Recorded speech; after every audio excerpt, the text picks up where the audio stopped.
मीरपुर नाम के शहर में तेजस अपनी पत्नी नीरू के साथ रहता था। पति पत्नी दोनों ही नौकरी करते थे। एक दिन तेजस गांव अपनी माँ के पास फोन करता है। हेलो, प्रणाम माँ। जीते रहो माँ, तुम दादी बनने वाली हो। अरे वाह, ठीक है बेटा, मैं कल ही आती हूँ।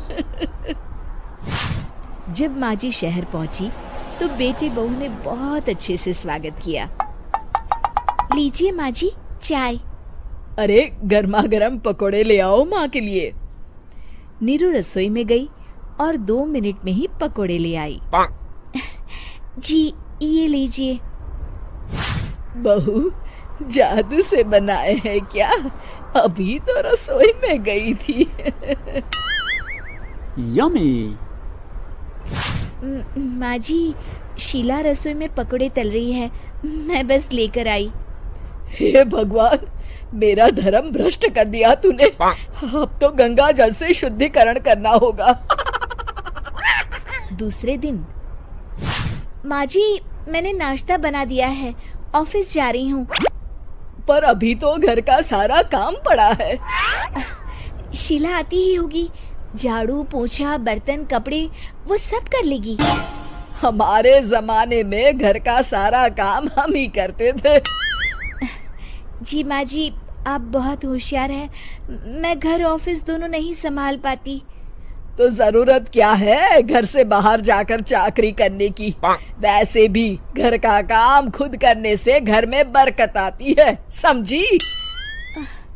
पर माँ जी। पर वर कुछ नहीं, इस महीने की पगार मिले फिर ऑफिस बंद है। हाँ। रात को नीरू तेजस से कहती है, सुनिए जी, माँ जी बोल रही थी कि मैं नौकरी छोड़ दूं। वैसे ठीक ही तो है, अभी तुम्हें आराम की जरूरत है। फिर भी आराम कहाँ, शीला को छुड़ाने के लिए बोल रही थी। तो अब 24 घंटे में इतना काम तो कर ही सकती हो। पर जॉब पसंद है मुझे, घर पर मन नहीं लगेगा। अगले दिन जब दोनों ऑफिस के लिए निकल रहे थे, मेरी तो कोई कीमत ही नहीं है इस घर में।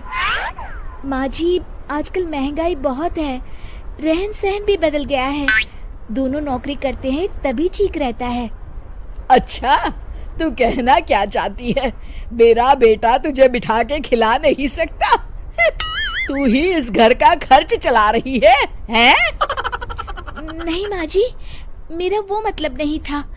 मतलब खूब समझती हूँ, ये बाल धूप में सफेद नहीं किए मैंने। हाँ।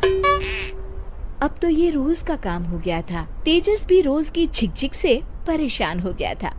एक दिन उसने कहा, नीरू, वैसे भी तुम्हें मैटरनिटी लीव मिलने वाली है, तो अभी से ही छुट्टी ले लो। पर क्या, मेरी सैलरी अच्छी खासी है। आखिर नीरू ने रिजाइन कर दिया। जब बच्चा हुआ तो घर में सब बहुत खुश हुए। कुछ दिनों बाद तेजस फाइल देख रहा था। क्या हुआ तेजस, कुछ परेशान लग रहे हो? हाँ, वो हमारी जितनी सेविंग्स थी वो तो हॉस्पिटल में और छठी के फंक्शन में खत्म हो गई है नीरू।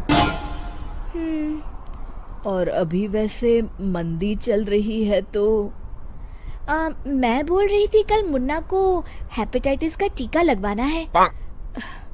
नीरू, क्या पोस्टपोन नहीं कर सकते? नहीं जी, बिल्कुल नहीं। अब तेजस को समझ में आ रहा था कि उससे गलती हुई है। पैसों की कमी का असर घर के माहौल पर भी पड़ रहा था। अगले दिन, बेटा मेरा चश्मा और ये दवाइयाँ ले आना, पर्चा देते हुए माँ जी ने कहा। जी। तेजस, मुन्ना के लिए दूध का डिब्बा और डायपर भी ले आना, और ये किराने के सामान की लिस्ट है, इसे भी लाना है। तेजस गुस्से में लिस्ट मरोड़कर फेंकता है और चिल्लाता है, पैसे क्या पेड़ पर उगते हैं? ये ले आना, वो ले आना। अरे पर ये जरूरत का सामान ही है। वो गुस्से में बिना कुछ कहे ऑफिस चला गया। अरे लंच तो ले जाइए। नीरू दौड़कर डिब्बा पकड़ाती है। एक दिन खाना खाने के बाद, नीरू, अब तो मुन्ना कुछ बड़ा हो गया, तो अब तुम वापस ज्वाइन कर लो ना जॉब। पर इस रिसेशन में जॉब मिलना बहुत मुश्किल है।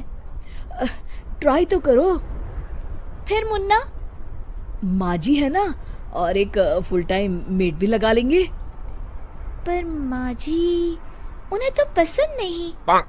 तभी माँ जी वहां आ जाती है और प्यार से नीरू के सर पर हाथ फेरते हुए बोलती है, अब मेरी समझ में आ गया बहू, पहले के और अब के समय में अंतर है।